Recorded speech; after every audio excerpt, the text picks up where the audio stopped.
Hi there and welcome to another video. This is Jennifer McGuire. As you know, I always like to find new ways to use products that I have, and today I'm going to share another way to use Distress Oxide Inks. Distress Oxide Inks are a newer ink from Tim Holtz, and they have such wonderful, unique properties.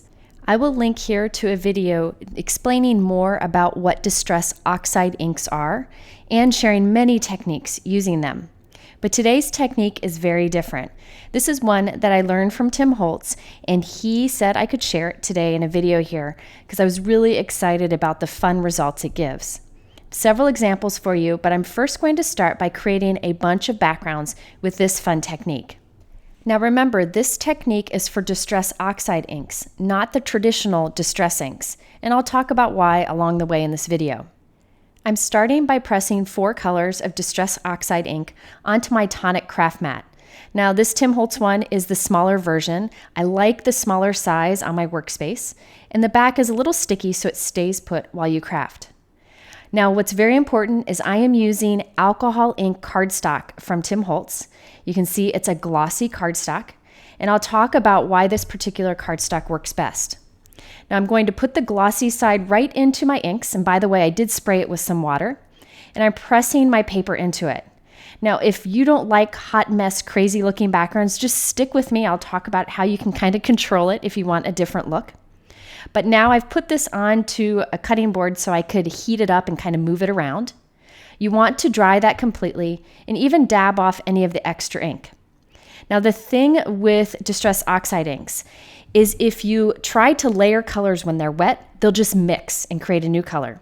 But if you dry between the layers, you actually layer the colors. And when this one's done, you'll be able to see the layers. They're more obvious when you use a different variety of colors. I'm using all kind of blues and teals here, but you can get layer of colors as long as you heat set between. So here I'm putting down some more color, adding some more water. I'm using a pretty good amount of water because I want a lot of movement in my background because I'm going to use this background for a pool, like a pool scene on a card. So I'm adding a lot of different layers here, but you could definitely just do 1 or 2 if you wanted to. And I wanted to show you some other ways to kind of add the look of texture to this. So here I'm heat setting this, but I'm just going to spritz it directly with water. And that adds the look of little droplets or bubbles or texture to this. So that's another thing you can do on that background. Another thing that you can do is flick color onto it. So on my craft mat here, I have some Distress Oxide ink with some water, dipping my brush into it, and then flicking that onto the background. So I end up with little droplets. So there are many different things you can do to layer these colors, but remember you want to heat set in between each layer. Okay, now that I'm done with this background, I want to show you what it looks like up close and compare it to what this technique looks like on regular white cardstock. So these backgrounds I made in the same way. The one on the top is the one you just saw me make, which is on that glossy alcohol ink cardstock. The one on the bottom I did the same way, but on regular good old-fashioned white cardstock. So you'll see they're both beautiful results. The regular cardstock one on the bottom is a little more intense, and the glossy one on the top looks almost cloudy, but it's soft and beautiful. But I wanted to show you this technique that Tim taught me, how you can take that glossy paper, the one that's a little cloudy looking, and just make it beautiful and show all the layers you added to it. For this, you need Distress Micro Glaze. I'm using an ink blending tool to apply it onto my background. Distress Micro Glaze takes anything that is water-based and makes it waterproof. And watch, when you apply it to this background, it's almost like it turns a light on. All of those layers turn on, and you see all this intense color. So I'll show this up close, and you can see how bright that is on the right. So it's no longer cloudy. You could either use it with or without the glaze, but without the glaze on top, some of that oxide ink will rub off on your fingers because this is a glossy cardstock. But once you put that Distress Micro Glaze on top, it makes all those colors come to life, all the layers are revealed, and it's permanent. So this is perfect to use on a project. You don't have to worry about it rubbing off. You can stamp on this, you can do whatever with this. I just thought this looks so magical, and look at all those layers you see. Okay, so let's do a comparison again. The one on the left is just Distress Oxide ink background on regular white cardstock. Over on the right is the one we just did on glossy cardstock, and we put that micro glaze over it. So you can see a comparison there. It's just a great way to get a different look from the same products. Now I know somebody's going to ask, if you put the microglaze on top of that oxide background on regular white cardstock, will it change how it looks? It doesn't change how it looks, but you do end up with a waterproof background. So just so you know, all the examples on my cards today are created on that alcohol ink cardstock. Next, I wanted to show you a few more backgrounds I made. I changed them all up a little bit, but they are all Distress Oxide Inks on alcohol ink cardstock. Now that alcohol ink cardstock is called alcohol ink cardstock because it works great for alcohol ink techniques where you need that good quality glossy paper. So again, try this with other glossy papers that you may have. It might work just great, but you definitely want to use the oxide inks.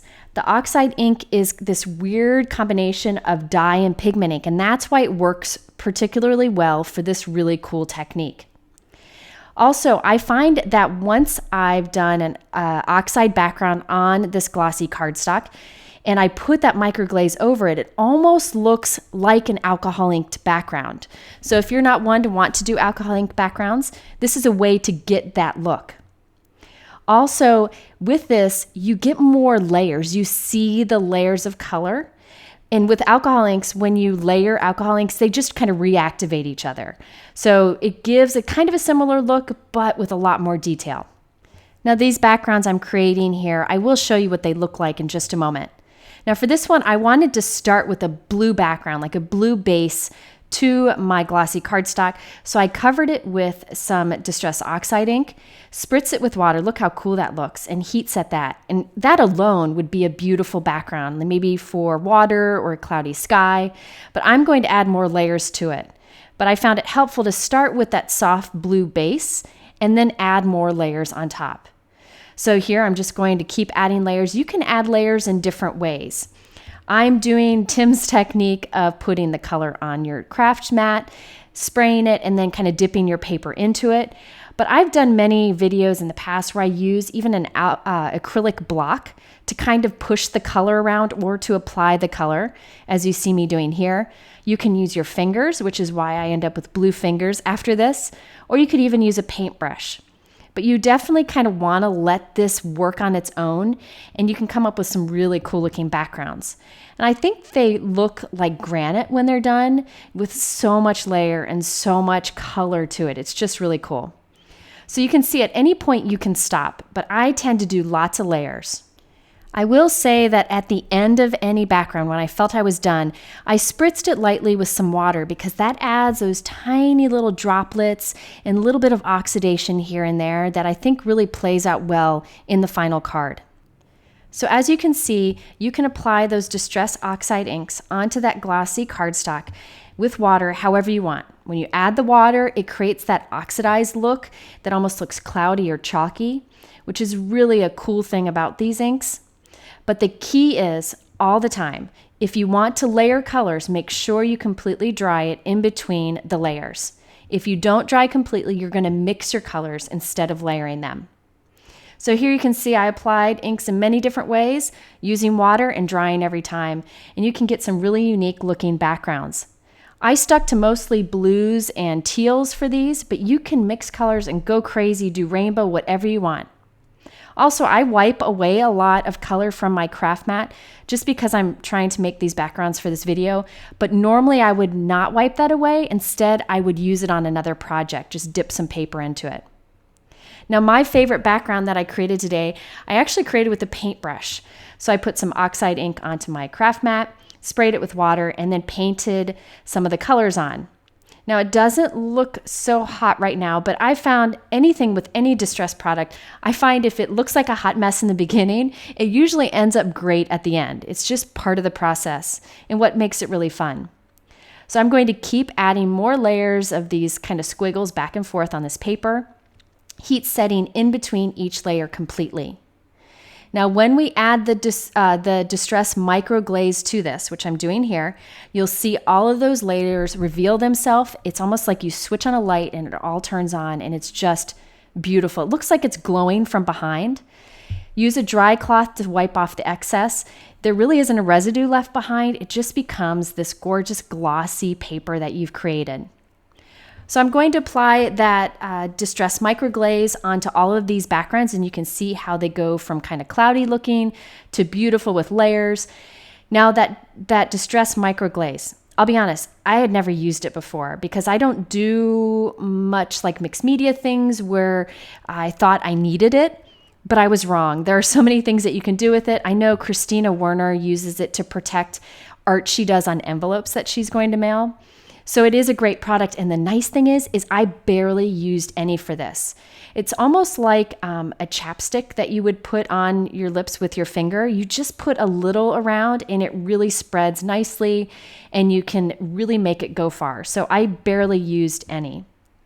Now this particular background here I did with some pink and purple Distress Oxide inks. I wanted it to have a lot of variation to it because we're going to turn that into some flowers. But here you can see some of the backgrounds I created. This was so much fun to do. And I think it'd be even more fun if you mix different colors, which I didn't do. But for the cards I wanted to create today, I wanted more of like a monochromatic look. Okay, so now that I've got all those gorgeous backgrounds, I'm going to turn them into cards. Let's start with the one that has little pool images. This stamp set from Avery, Elle and the die set I just thought were so clever. And I'm a pool girl. I like to be in the water, so I thought I would put those to use today. I used the pool die to cut out from that striped one that I created, the background with the paintbrush. Glued that onto my Simon Says Stamp Fog note card. And I layered 3 of these white die cuts to go around the pool. So the pool die cuts those, and I cut 3 and glued them all on top of each other. And now I'm going to stamp my sentiment with my new favorite black sentiment ink. This is the Tsukineko Versafine Clair Nocturne ink. This reminds me of the traditional Versafine Tuxedo Black ink, but this ink pad is so much easier to use and it stamps beautifully and dark, and you can heat emboss it if you want to, as you see me do here. And I'll talk more about those inks in a moment. Here I'm using a black glaze pen on the sunglasses on the ladies, so it would have a little bit of dimension and gloss and shine. And I'm using a shimmer pen on their bathing suits because what lady doesn't need a shimmery bathing suit? I don't, but I don't have one, but it seems like a good thing. Now here you can see the 4 final cards and the backgrounds that I turned into the water in the pool. This one's the one where I created the waves with my paintbrush. On all of these, you can see those backgrounds have that glossy finish to it, and you can kind of see the layers of all the color that I built up in the background. And I thought that was perfect for water. It'd be great for an ocean scene also. Now this next card example shows a background that's much lighter, and I wanted to show you can achieve lighter backgrounds with this technique. Just don't layer as much and just use more water in the process. So there you have 4 different examples using those kind of pool-looking backgrounds. Okay, my next example is completely different, but shows that you can actually stamp on these backgrounds too. So for this one, I created 2 different backgrounds. One has pink and purple oxide inks, and one has different shades of green oxide inks. But again, I used the glossy alcohol ink cardstock, and I did use that micro glaze over the top. I let that micro glaze dry completely, which doesn't take long. And here I'm definitely using my anti-static powder tool because I'm going to heat emboss on these backgrounds. You could stamp on this with archival ink or StazOn ink, but I really love the look of white embossing on these colorful backgrounds. So I'm stamping these flowers from Pretty Pink Posh. It's the Cherry Blossom stamp set. Stamping it with Versamark ink, adding white embossing powder and heat setting it. For the leaves, I'm positioning the leaves over some of the really fun different background parts on this green one. For this green background, I used Twisted Citron, Lucky Clover, and Peeled Paint Distress Oxide inks. After I heat embossed all the images, I cut them out and added them onto the card with foam dots, very simple to do. Added a few little gems too, and I like those colorful layers that you can see on each of those flowers and leaves. That sentiment set is from this Pretty Pink Posh Encouraging Greeting stamp set. I really like this style of sentiment sets from Pretty Pink Posh. I have a few of them already, and the sentiments in here are great. Lots of these are things that I would use often, and I'll use them a couple times in this video. I used the Praying for You to stamp onto my matching envelope. This is a Hero Arts envelope. I again am going to use some of that Versafine Clair ink. That's that new ink. Lots of people have been asking me questions about it. Now I'll say that I really like this ink for nice, crisp sentiments. So you'll see me use the black, the Nocturne one quite often on cards, but you can also use their colored Clair inks for a really crisp looking sentiment. Now I'm heat setting it on here because this is a coated envelope. On regular cardstock, you could just let it dry or add clear embossing powder. So this shows you that you can use these backgrounds not as backgrounds, but actually just as a fun pattern paper. Okay, now I decided to also use some of these backgrounds to create clouds to go along with some cute unicorns, because who doesn't love unicorns? I fell in love with this clearly besotted fairy tale unicorn stamp set. It's the one that you see there on the right. I just thought these images were so sweet, and Lila loved them too, so we had to pull them out to play. And I also used the Lawn Fawn Simple Puffy Clouds die set and the Avery Elle double pierced rectangle dies. These just add a little bit of detail to an otherwise simple card. So I'm going to show you the cards and talk about how I made them, since they're very easy to pull together and I didn't want to make the video any longer than it already is. I created a window with that pierced rectangle die, and then I created some clouds from some backgrounds that I made using the Oxides inks on the glossy cardstock and putting the microglaze over it. This time I used some blues and that blueprint sketch to kind of get a purpley blue cloud look, and I kept it very soft. I also added gems, and I colored that cute little unicorn from the Clearly Besotted set and added shimmer to them, just because every unicorn should have a little bit of shimmer.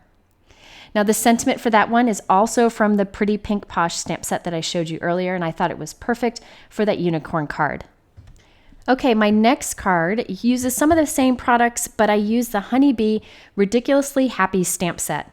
This is a low price point stamp set because it's small, but the sentiments are so much fun. So I use that on there with that Versafine Nocturne Clair ink, so you can see how nicely that's stamped.